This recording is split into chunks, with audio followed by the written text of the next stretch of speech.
see. Okay, we are live. Hello all. Welcome to the Ask Your Mentor Anything live. The Friday is live. I've been hosting since January, and we have today with us Luna Jungblut, no? Well done. Perfect. Thank you. So today's topic, as you see in the banner, is self-care, get crafty, intro to a creative journaling and vision board. But with Luna, we're going to talk for so many different things. And I got inspired of this today's topic when I saw Luna's presentation of the Financial Success Summit. Is that correct, Luna? Yeah. So definitely, if you want to watch again Luna's presentation, the Financial Success Summit, we're going to share later the links that you can actually upgrade the Pro package and get lifetime access to actually my Q&A 3 presentation I've given through the years, and also Luna's presentation. So Luna, would you like to introduce yourself to those that do not know you already? And later I'm going actually to say how we met. Yes, awesome. So hi, everyone. Thank you so much, Virginia, for having me. So I'm an English and Spanish to French translator, and I specialize in the museum field. So I usually translate exhibition collaterals, and I work with people in the art sphere who need any material translated.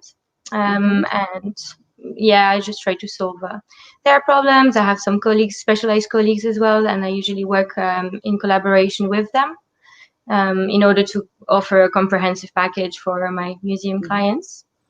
Like a team, you work like a team. Yes, that's it, small team. And you're well known for the what's your brand name? Yeah, Art Life Translation. Art Life Translation. So it's definitely clear your branding and your specialization through that. I was trying to think how we met, because we've been talking so many years. So we've come somehow part of our everyday life, both of us. But I remember a night that it was raining and we were sitting at some chairs outside of a bar at the Canary Islands. Exactly. Correct. And the Canary Islands capital city, Palma, is that correct? And we were, it was raining.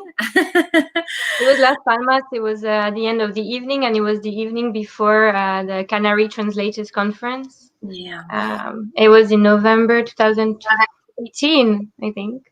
Wow. Okay. Yeah. Now we're going 3 years ago, but now it's almost 2 years. 2 years. Yeah, and we had such a discussion, and I remember you were a bit scared because I told you I work like 12 or more hours per day. So I think, yeah, today's topic is a great one to help me as well, because I know that I'm workaholic, and this is something I don't suggest to anyone unless you really love your work. But definitely you need to take care of yourself, and this is what we're going to discuss. So you can use the comments below this live wherever you are watching us, because we're broadcasting live now on LinkedIn, YouTube channel, Facebook page, and Facebook group, the Mentoring for Translators Facebook group. So you can use the comments to ask anything, Luna, about today's topic. And definitely I'm going to ask Luna the most common questions I get from my mentees, and then we're entering the topic. So you have the time if you have any questions about journaling, because I saw in the group that the day that I posted, for example, about journaling and gratitude journaling, there were some translators that they're not aware of what is that at all. So it was the first time they heard of it. So I thought it's such a great opportunity to combine both your expertise, your previous presentation, the Financial Success Summit, plus the lack of knowledge in our field of some translators, which really surprised me, but still that's a reality, that's the truth. So definitely before we get into that, please use the comments to ask anything related to self-care, journaling, and vision board. And of course, Luna is very generous with us, and she says for free a whole ebook that she has created, exercise book with great exercise. She has done such huge work there. Hello, Lucia says, hi, Virginia and Luna, nice to see you both. Nice to see you, Lucia. Do you see the comments, Luna, on the part of your screen? Let me see. Okay. Oh yeah, I can see them.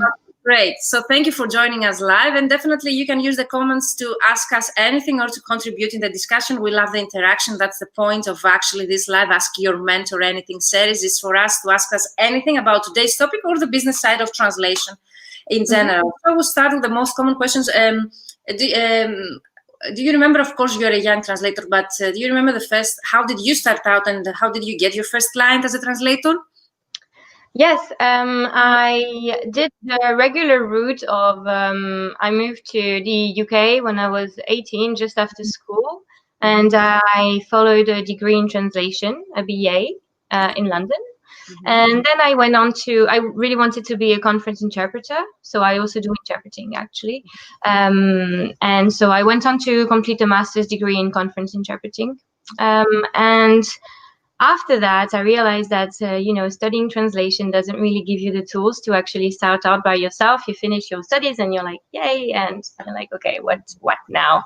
So, of course, I knew of pros and I knew of all these places, but competition was crazy. And I even realized that as a younger translator, now I got my master's in 2013. So I've got 7 years experience now. But I realized that I really needed experience to get better. It was hard to get that experience. But actually, my first clients, and I think this is what really motivated my specialization that I have now, because in my area in France, we are friends of the family of very musical people who organized a big festival. It's one of the biggest in France. And they asked me to translate their websites. And I even went with them on sort of like small tours for their general assemblies it was like a federation of different festivals meeting together, discussing this body of work. And yes, I for some reason at this point already I knew that it was a vocabulary that I already knew because it surrounded me all my childhood, and a field that I was really interested in.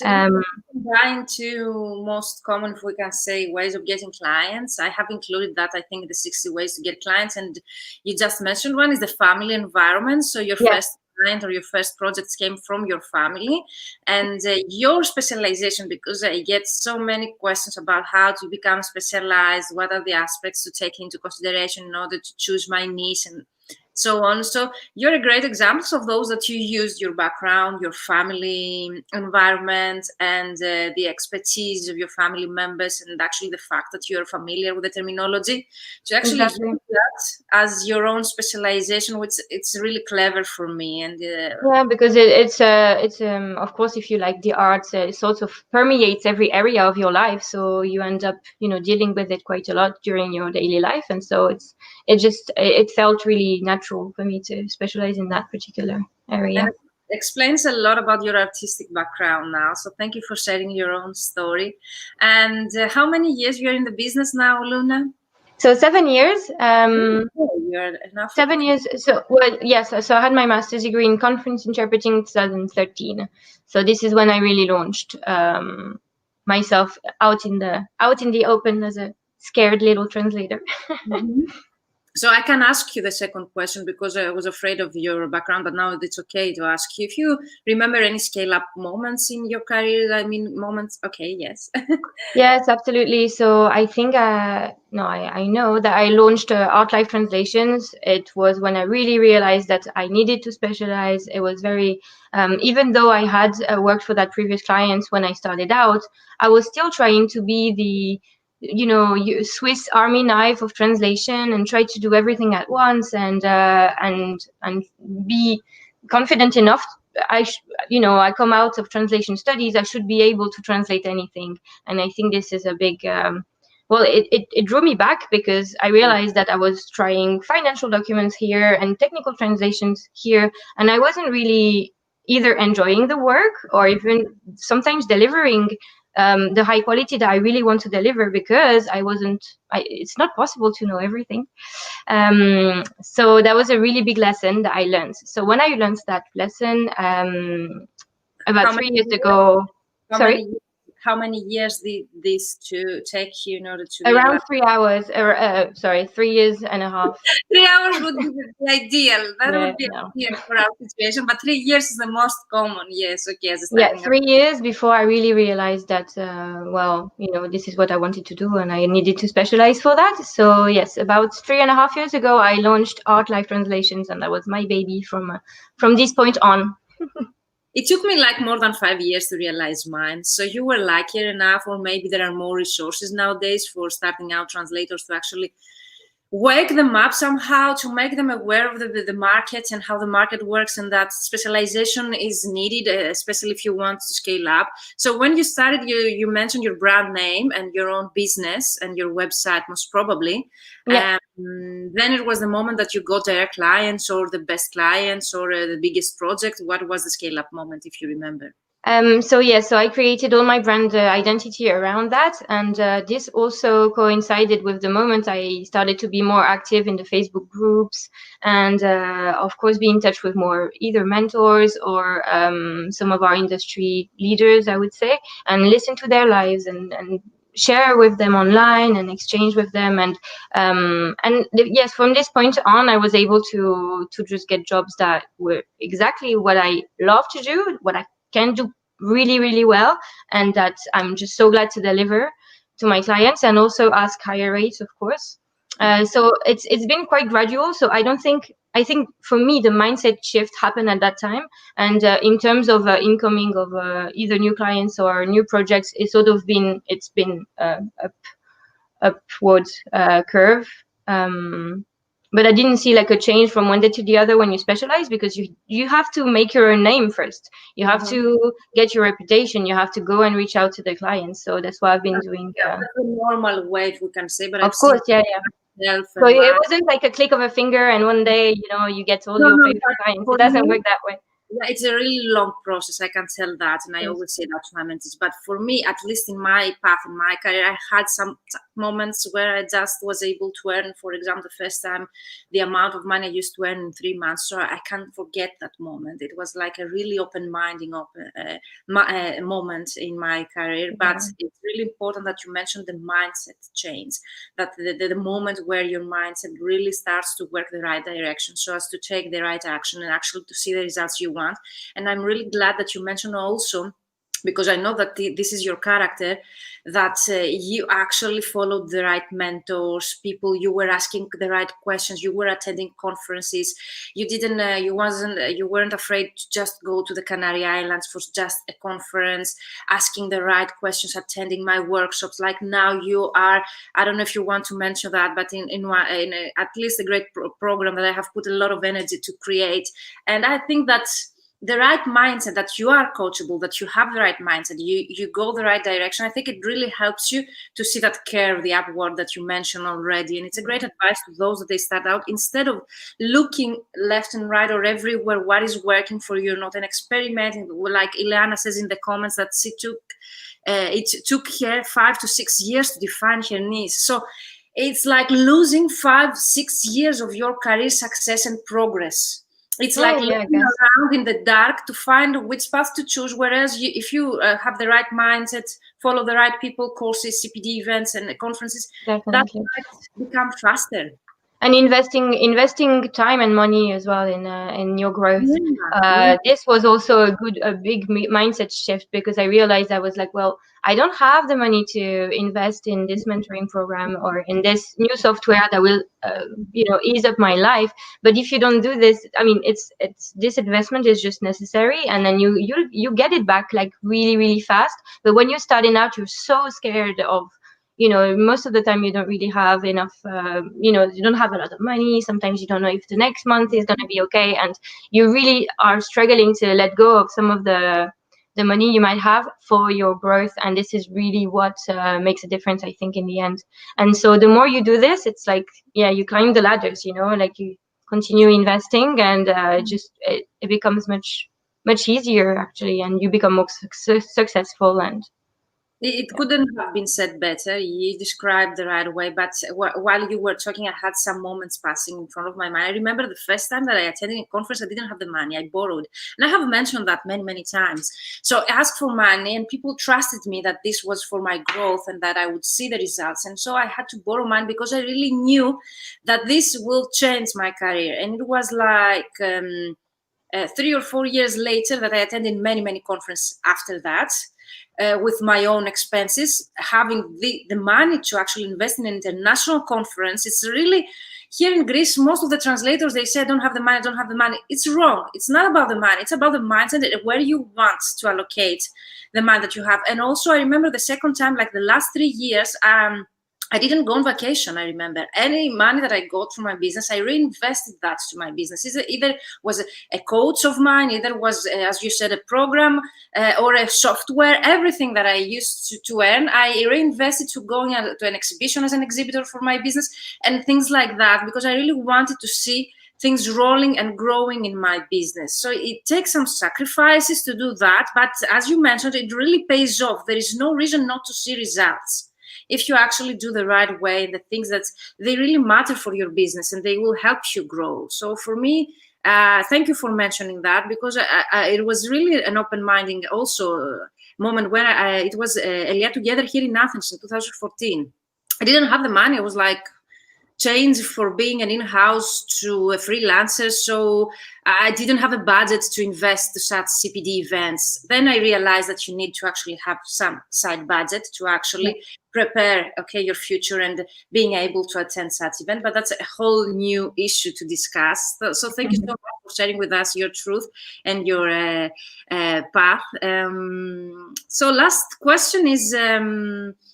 Last two questions. So one is, what is your most, if you can say, effective way of getting clients into the door? And the last one is, if you have, what is your relationship with mentorship? You mentioned already that you've been in programs, but in general, people would like to know. Yes, sure. My favorite way of getting clients, I would say, is word of mouth. So it's basically the least effort. The most common answer, yeah. Of course, because I think working with people that you trust is absolutely vital. And so I love to do that for colleagues, and I love when colleagues can also refer me. I think this is the best gauge of confidence, and that you'll see that people who work with clients and who have a really good rapport with them, and if you're friends with that person, usually it's going to go well with that client as well, because it's also a question of affinity. Sometimes you like to work with someone who communicates a lot. Some other people like to work with people who communicate less. So sometimes you really can tune into clients that will really be your best clients, or someone you will have a really great communication and relationship with. So I think, yes, word of mouth definitely is my favorite. I also write some blog posts and do inbound marketing. So I'm active on social media, but my own content creation isn't my favorite thing to do, but I know that it's necessary, so I do. And my relationship with mentoring, well, I joined your program in September, the Ultimate LinkedIn Prospecting Program, and it was the first time I had an actual mentor. So yeah, I'm really grateful. I realized that it's what you invest in when you're getting a mentor is the accountability, the motivation, the mindset support. Whenever you feel a bit down, you can ask questions, and this is invaluable, and this is what you invest in. And I think this is this is like one more tool. I would say it's necessary if you want to grow as well. I know you also have a mentor, Virginia, so it's like even at any level, even if you're a beginner, even if you're up there. I've never stopped since I started. I've never stopped because it really helps me to grow. It really helps me to have also accountability to whatever I'm doing, to know if I'm doing it wrong or right, or what I can change in order to become better, because all of us, it takes more. You can actually become better and better. That's won't change. So thank you for the trust. I know that we know each other many years, but what would be your criteria to choose a mentor, you think? The trust that someone inspires you, what would be? Yeah, I work with, I love to work with people that I know I can have a good relationship with. So I think for choosing my mentor would be the same. But I also know that I'm someone who's quite, I like to, feel a good vibe with person. I need to vibe with someone, and I think it would, even if someone has maybe less credentials, but I have a better vibe with, for me, it's better to work with the person that you can actually, communicate with and have a good relationship. Yeah, that's really important also to work it, because it works both direction. Also, the mentee gets your vibes as a mentee, also the mentor from the mentee. So it's a both direction. Lucia says, I think that 2020 is somehow speeding up the whole finding your niche process. I don't know, Lucia, how many years you are in the business. If you want to use the comments to let me know.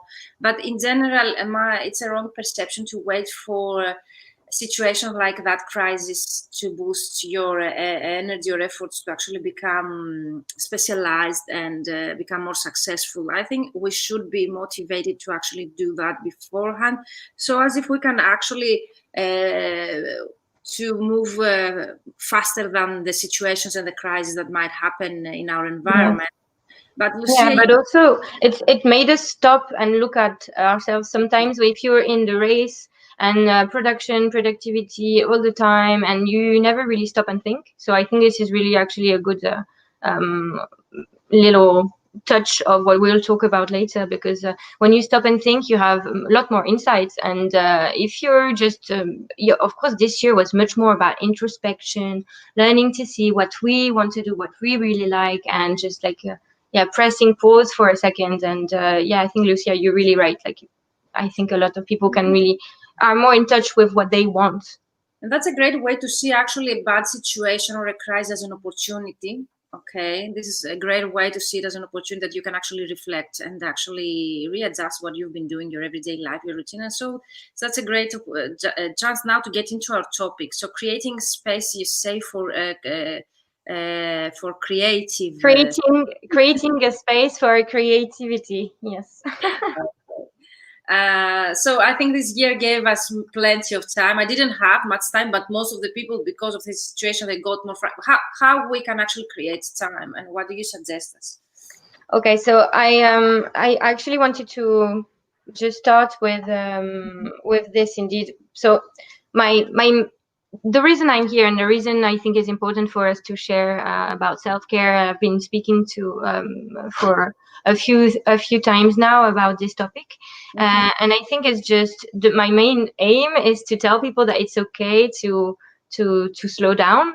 And this is when also the most creativity comes to us. So creativity, being creative in your daily life and inspiring creativity, a little bit of creativity in your daily life and business, it really triggers your brain to think outside the box. It's something that is an actual exercise that will really improve your performances in different ways. And it improves your problem solving abilities, and it really has the potential to empty your brain a little bit and all your worries. And it's basically a very, very healthy dose of light-hearted fun, for self-care. And I think this is quite necessary.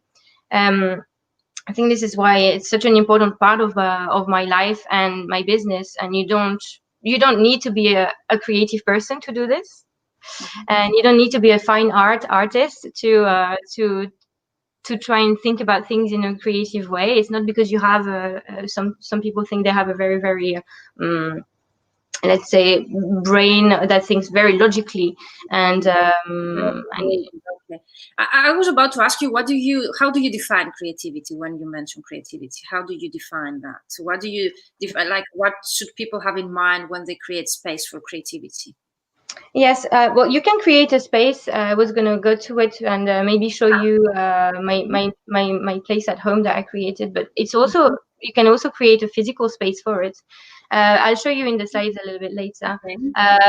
But I think it's just creativity in your mindset, surrounding yourself with beautiful things.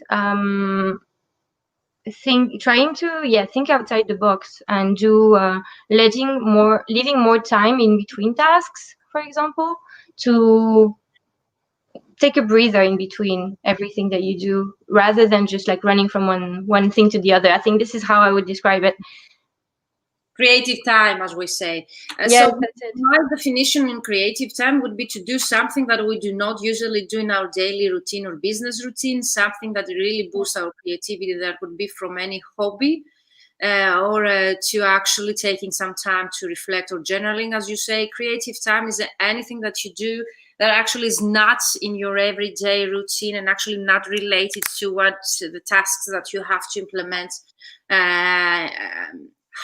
implement in order to work or to make an ends meet and so on. So it's something additionally, if we can say, and this is why some people, they think that this is not a necessity, or they see it as a privilege. It's only for people that they're privileged to do so. Yeah. Or people who have time, but you realize sometimes that if you take more time for yourself, then you actually have more time for the other tasks because you might be more productive about it.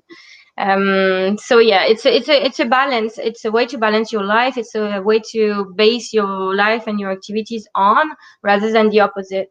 So yeah, in the exercise book that you mentioned, I describe a few of my personal self-care practices, the traditional ones that you've probably been hearing about this year. So mindfulness, meditation, affirmations, and gratitude journaling. So if anyone here watching the live, or even later if you watch the replay, if you have any questions about these ones, I can also describe them. However, if you would like shortly to say what it is, because people did ask me what is journaling, so it's a great opportunity. A bit shortly, not to give a whole description. Yes, there are unlimited ways to journal. Journaling just means having a journal like this. This is mine, and you can do so many things with that. There are the ones I just spoke of. So affirmations is when you write positive statements in the present tense in order to create something in your life that you want, such as, let's say, if you have a very important talk later in the day, you can write, I am confident, I express myself clearly, things such as this, because when you write that, your brain understands that it's the truth, and it rewires your brain to think positively. So this is affirmations. How the words actually shape our thinking. The words. Yes, what you think is what you are. Absolutely. Affirmation can also be just talking to yourself, like affirmation, because I do that a lot. Shouldn't always be positive self-talk. Mm-hmm. Yeah, it's a that's what I do, at least, about affirmations. Journaling, I have it for different purposes. Yes. Of course, I think there's also maybe a slight divergence nowadays, because some people who are thinking too positively, I don't think that's also, you also have to be realistic. So of course, if you write, of course, I have $1 million, then it's not gonna be an overnight thing. So, and thinking too much positive things can also be. Sorry? It's not an overnight success, but I don't remember who was it. It was a great coach. It was Tony Robbins. I think he was writing like, I have 1 million, I have 1 million, or he had it handwritten check in his pocket for the whole for his life for 1 million. And then it was Jim Carrey, I think. Yeah. Okay. Yeah, that's true. I think it was Jim Carrey who had that. But also other very popular people that's very successful, they say common things like you mentioned, like they might not happen overnight, but if you believe it a lot, and if you actually really believe it, you can create it. So yeah, that's good. Thank you for mentioning that. So that's affirmations journaling. You can do that as much as you want. Maybe like set up some time either in the morning or in the evening to do that before you go to bed or when you get up. Gratitude journaling is when you spend some time to just assess what's really, really going great in your life, or just being grateful about having a warm house and a roof over your head, or it can be very little things and it can be great things. You can be grateful for your family. You can be grateful for the delicious hot chocolate you had this morning. So it doesn't matter. It does the same thing as affirmations. It rewires you to think positively, and you end up, every challenge that you get then during the day, I think it becomes less and less. It's like whenever something, and you would normally go in your feedback loop of thinking negatively about it, and then when you start doing these exercises, you have the reflex of being like, oh yes, but everything else is going okay, so I'll be able to tackle this because this and this and this, and it's sort of like tidies up your brain, I would say. Yeah, that's a very simple way that you can describe it. It's a great way for those that they haven't heard that before. It was a post that I posted in the Mentoring for Translators group. I really wanted to boost the positivity. So I created a post about what was the positive thing that happened to you in 2020, so as to change a bit the minds and the people talking about the bad situation. So to reverse things, I created such a post like what good or positive things, and we saw some great results of people. They got married, they for example published their first book, they got like many projects, translation, so many different things for us. It's really different, so different what might be positive in our life. But there were some people, those that they didn't know gratitude journal, that they mentioned that nothing good happens. So I really don't believe that. Like that's the fact impossible. yeah, that's impossible. The fact that you mentioned that I have a roof, okay, or I have food to eat, things that are very simple that we've actually taken them for granted, should be included in our gratitude. So I think it's a wrong mindset to say nothing. It's the mindset of the loser, the people that they don't want to see positive the things. And I don't want it to be unrealistic, as Luna mentioned, like to have a pink. I don't know. Yes, sometimes it can be toxic positivity as well. I don't talk about that, but I really prefer to see, if I have two situations, to prefer to see the positive one rather than the bad one. And if I see the bad one, I try to tackle it, or how to solve it, or how to make it better.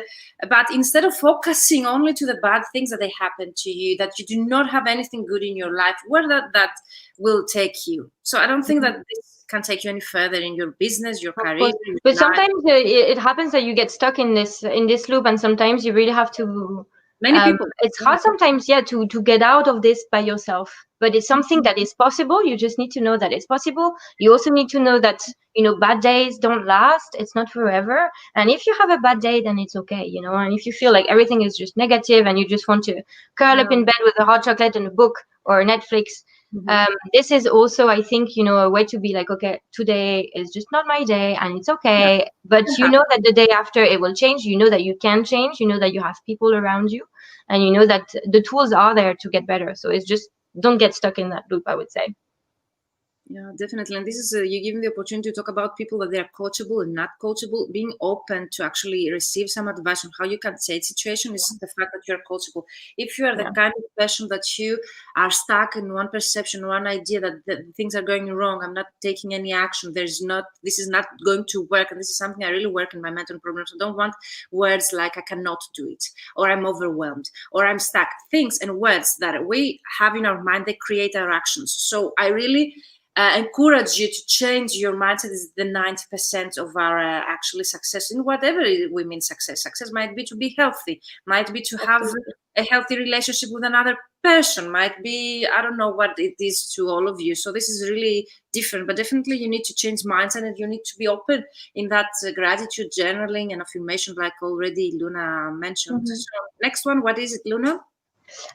So about the creating an actual physical space, I've done that recently. So actually it's quite new for me to do that. I realized that I didn't have either like a cozy space to read or write. And I realized that I wanted to write more in my life. This is something that I really like to do as well, to write.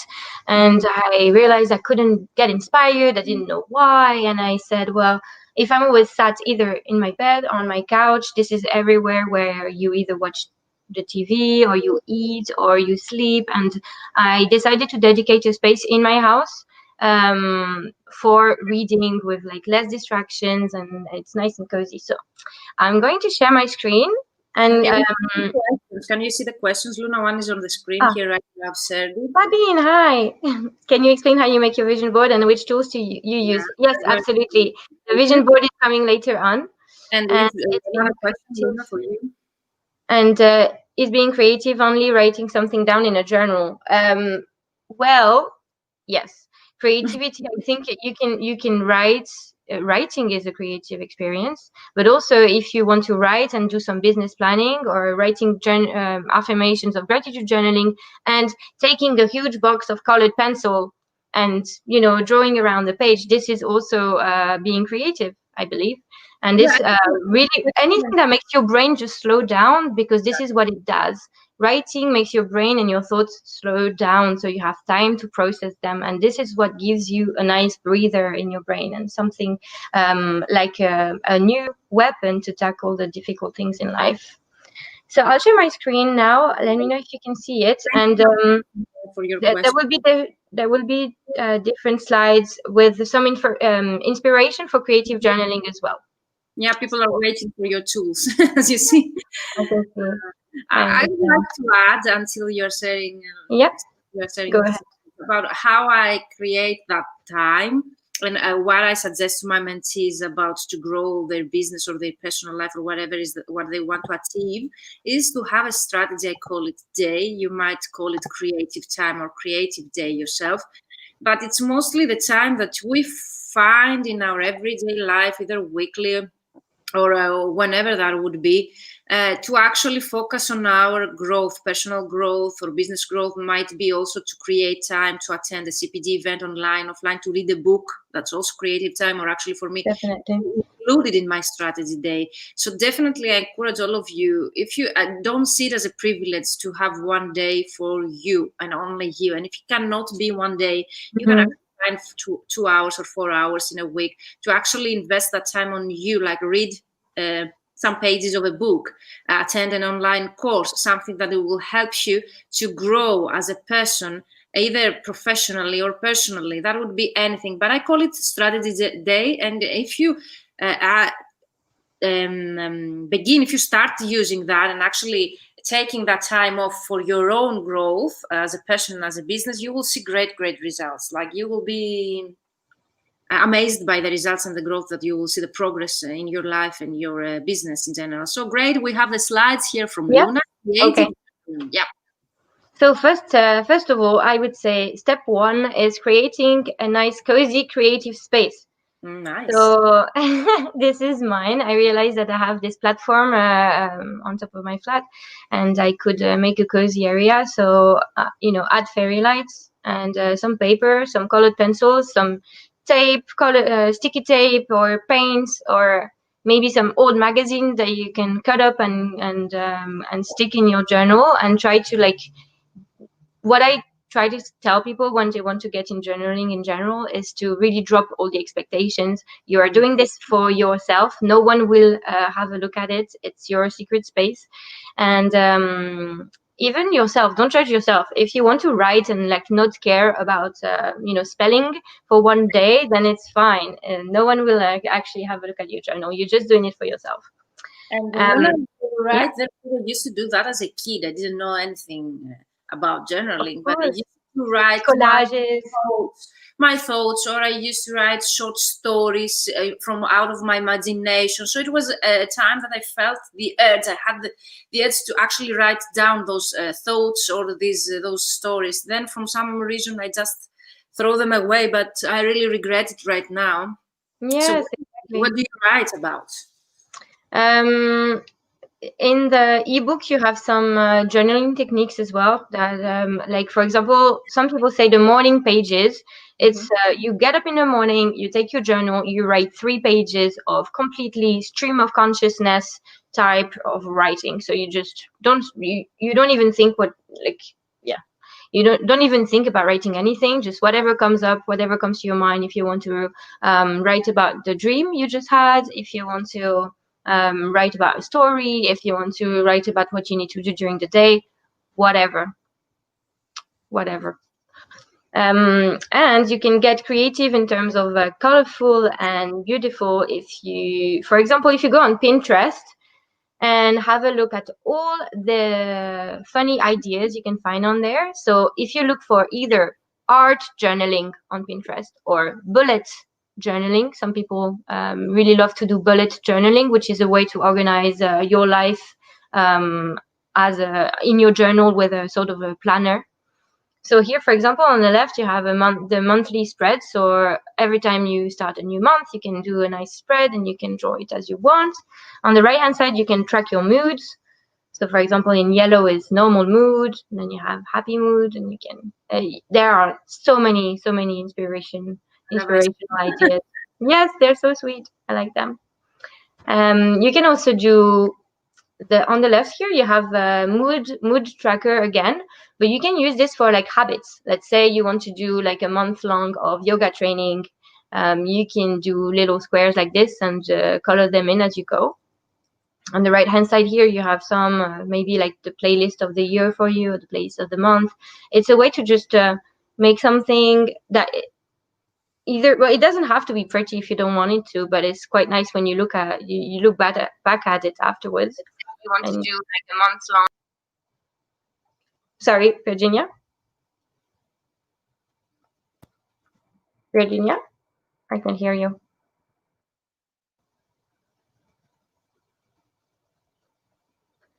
Let me try. Do I still have you? Hello. I can't hear you anymore. I think it might just be me. So I'll just keep going when if Virginia can come back in. So after this. Sorry for that. Oh, it's okay, no problem. You're back. Awesome. Can I ask you, are those screenshots yours, or have you taken those photos? Screenshots? Yeah, I stole some, and then I have some of my ones later. So these are the ones I screenshotted, and these are mine. So here on the right, on the top left, you have my. Yeah. And I did something the other week was snapshots of every day. So I was trying to make little drawings of whatever happened during the day. Well, it's not very pretty, but you know, at least you can see some personal insights. And on the right hand side as well, you can see that you can experiment with different fonts and designs. And if you look online for art journaling, you will find so much information and so much inspiration to have fun with that. Amazing. You do not need to be that creative if you are not with the design. For example, Luna, she's a very creative person, so she has the skills to actually design or whatever. So it's actually can be only writing down. If you can actually use different fonts and different colors, and you can design, then definitely I think you can do it. But I'm not, so that's why I'm telling that. No, but you don't need skills to do this. You need maybe a ruler, yes, and then some inspiration online, and then you can just I can tell you crazy. I cannot really? draw. Yeah, I cannot draw. I'm very bad. Well, whatever feels good. The most important thing is that it must feel good. Exactly. And so yeah, bullet journal is basically your life planner.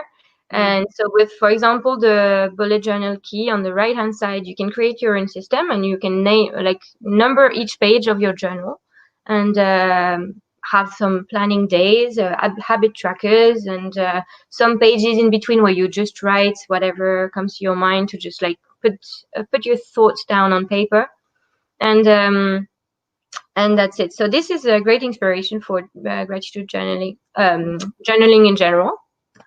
And then I wanted to just say very quickly how to create your vision board, because it's the most simple thing. On the right, on the next slide. Yeah, this people is, are waiting. Well, there you go. You can see all of my deepest thoughts. You can see I have $1 million in the right in the center. That's for you. Okay. Yes, that's so exactly, and I don't mind sharing it, and I think sometimes the things that are most personal are also most common. So, and I know we are slightly nosy, so I don't mind sharing personal. So take a board, go on Pinterest, and try to see what your ideal life, let's say in 10 years time, will look like. What are the people you will work with? What type of people will you have in your life? What objects do you really want to have in your house? Do you want to be an art collector? Do you want to have a really nice car? Do you want a big house with a swimming pool and beautiful green lawn? Whatever. You go on Pinterest and you can either steal the images, or you can find them on Google too. And you put them on a Word document, and you go to the print shop and you print them and you cut them up, and then you put them on your board with some pins. And what I did, this one was from last year, I think, and this year I recently decided that it wasn't exactly what I envisioned anymore. So I just took everything away and I redid it completely.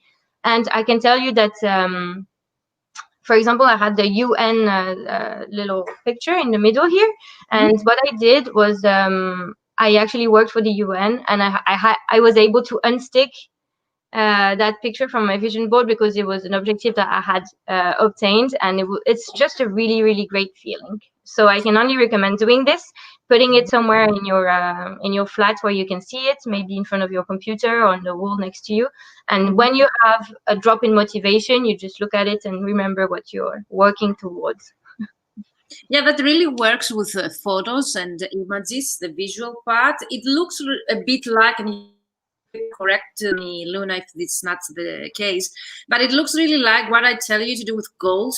Like, for example, you can write down your yearly goals, for example, and have them in a post-it in front of you so as to see them. So it really needs to be written, write them down. That might be goals for a 10 years plan, 5 years plan, where you want to be, and write them down and have them in front. I do it that yearly. So I usually write off the things that I have implemented. And what is missing, I put it in the next year and I have it in front of me. And the bigger goals, like, for example, to get my MBA or to write my ebook or whatever is that, I have them in different post-it where I know that it takes time. The difference with vision, because I do the vision exercise with my coaches and also in my programs, the difference with the vision should be somehow pictured. You need to have the picture. You need to visual, have yes. Mm-hmm. Visual, and this is why we call it vision board, because we need to actually, if you do this exercise on your own, you need to actually know even the colors of the clothes that you're wearing that day. And the exercise that I do, and they really have helped me, instead of having a vision board in general of your life in 10 years, why not actually to vision right now, and you can do it with us, a moment like right now where you will be, a moment in your life, not a whole life of yours, in 10 years or 5 years or 7 years, whatever that would like you to be. Have it in your mind and write down in details, like right now I'm sitting in the kitchen with 2 kids and my husband, and I'm just have returned for a conference where I gave a speech. So very specific things. Yes, how it feels, what it looks like, what it smells like. What are you wearing, the clothes, who is around you, everything. But it's a moment. It's a moment that really describes all the feelings, and maybe behind of that moment, it really describes all the paths that you've taken in order to reach that moment. And it includes parts of your personal life, like if you have kids, husband, friends, family who is around you, dogs, cats, whatever you would like. Bliss, like it makes you happy, but also the business one or the professional, like Luna, she had the UN, that vision board, but you can actually have, for example, you speaking in front of an audience because you want to become a speaker in a conference. So what clothes are you wearing? How many people are watching you? What are you talking about? How do you feel that moment when you come down from, for example, speaking to that audience? How does that feel after that you're leaving that conference? Where are you going? Who's waiting for you? So this is a combination of both professional and personal things, and the vision, it needs the visual part. Luna, yes, it really Ileana says, it really motivates your brain to create that new reality, let's say. Ileana, says Luna, you're really like most of these weren't mine, because actually I had to I wasn't in my usual flat. I moved, I went to see my family in France at the moment, so I don't have all my vision board. That's why I had to screenshot. But it's for me it's fun to do, to add colors and stuff. But if you don't if you don't feel like doing this is fine. And Ileana, then if you I don't know if you've even like tried to like do it with a more like creative touch, but even maybe like sticking some pictures together, and all of this doesn't really require steady hands, let's say. So you can actually watch it every day, or either it's a text or the visual. The visual really works faster or better, but it's not that case. You can actually have the text with bullets, Ileana, that really works for you as well. But the visual is really it works in a deeper, if we can say, stage, the visual actually combination with the text. And I would really like to announce, it's the first time that it was Luna's suggestion and other members of my mentoring program to actually create some more mindfulness sessions in the annual program that we're going to do. So if anyone's interested in actually doing with Luna and us mindfulness sessions, things like that, to help us boost our creativity, our productivity, our mindset, positivity in our life in a realistic way, Ileana says, I promise I'll try.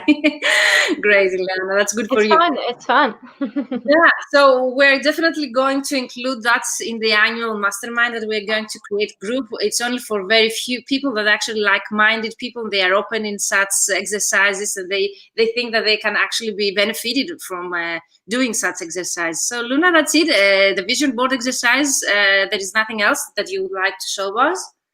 No, of course, and I'd just like to add that you don't need to be creative to have a creative sort of mindset on life. Like, like I said at the beginning, it's sort of like if you think outside the box and if you have more strategies and you have it just doing different things as well. If you say sometimes, oh, I usually do this, doing things differently, it motivates you to, for example, find solutions if you're dealing with a client project, let's say. So it's really useful to stay curious, stay open-minded, and I think this is already sort of being creative, thinking about your life creatively, thinking about what you can do different to feel better. If you're always stressed after a day of work, let's say, take a change the way you arrange your tasks around. Be creative about your planning and it can really permeate every area of your life. That's what I believe. Thank you so much, Luna. That was an amazing live. I didn't, as always, I didn't realize that we are almost 1 hour live talking about this topic. I think it's really helpful. You gave us practical advice on how actually start doing it. If you need more advice, you can definitely reach out. Luna is a member in the Mentoring for Translators group. So you can definitely start a discussion there or continue the same discussion later in the group or Virginia, could you tell our guests how they can download the ebook? Yeah, just shared the ebook link. Okay, it's through my website, but it's totally free. There are no strings attached. So it's a totally free ebook. You can download it right now. It's how many pages, Luna? I think it's very 20-something pages. 23, something like that. Of exercises. So Sabine, Ileana, Lucia, if you really want to get into that, you can download the ebook. Thank you all of you for being here live with us. I think Sabine might already have my ebook actually. Maybe she saw me. Financial Success. So Sabine, if you have any more questions for Luna, you can definitely ask her in the comments area. Yes, of course. Reach me out anywhere. It's a topic I really enjoy speaking about, so it's no problem. It's a topic I really enjoy speaking about, so don't hesitate to reach out. I think you are unique in what you're talking about, because in our profession, I haven't heard or listened to any other people or translators actually talking about the same topic. So I think it's quite innovative, you can say, at least in our profession. And since there are translators that they have no idea what is journaling, I think there is for you space to continue doing that and help other people to actually boost their productivity, creativity, or whatever it is that they want. So people, they say, thank you so much, both of you. We cannot see your name, but it says Facebook user. I hope that's not Ellen. Ellen has a problem that her name doesn't appear. Thank you all of you, and Luna, thank you for your time, thank you for generosity, thank you for your smile, for being such a nice person that really inspires us. Sometimes the small things, they do such a great change. Sabine says, thank you, it was so nice. I wish all of you a wonderful weekend, both to you, Sabine. Download the free book we said in the comments. We will share in our channels also the Financial Success Summit if you want actually to get access to both our talks there and more than, 90 different topics covered in 1 week. The Financial Success Summit is such a great resource, and you can actually get access for a lifetime if you upgrade for the pro packets, and the actual investment is really low to the value that you get from such an event that was hosted by Moira Monet. So Luna, I hope that I can see you any other time with a different topic on any related to that topic. Yeah, I really enjoyed the time. Click the link in the comments, download it. And just a reminder that at 7 p.m. Central European Time, I'm going live 30 days now. We are in the day 26, and every day I'm covering a different topic that you have asked me. So the 10 first days, we talk about starting out translators, so CV, what to write in a CV, how to contact agencies, how to get clients. The second 10 days were about how to scale up, grow your business with the strategies, client acquisition strategies. And now the last 10 days is about LinkedIn, actually. So we're covering some tips and tricks how to boost your visibility on LinkedIn to attract your clients. And today's topic is 9 client attracting LinkedIn profile tips. So tips how you can actually implement on your LinkedIn profile. Ileana says it was inspiring. Thank you. I wish you a beautiful weekend. Thank you, all of you. Thank you. And the last reminder of the free masterclass next week for those that they would like to join me. I'm doing it for the last time this year, and it has great results. I had 600 participants the last time. I hope to see some of you. I'm saying also it's a free masterclass next Thursday, December 17th. Sorry for taking this time from you, Luna. It was such a great live. Thank you so much. Great success to what you're doing, and of course we're going to talk again in our mentoring group. Thank you, all of you. See you in the mentoring for translators group. Bye for now. Luna, you stay here with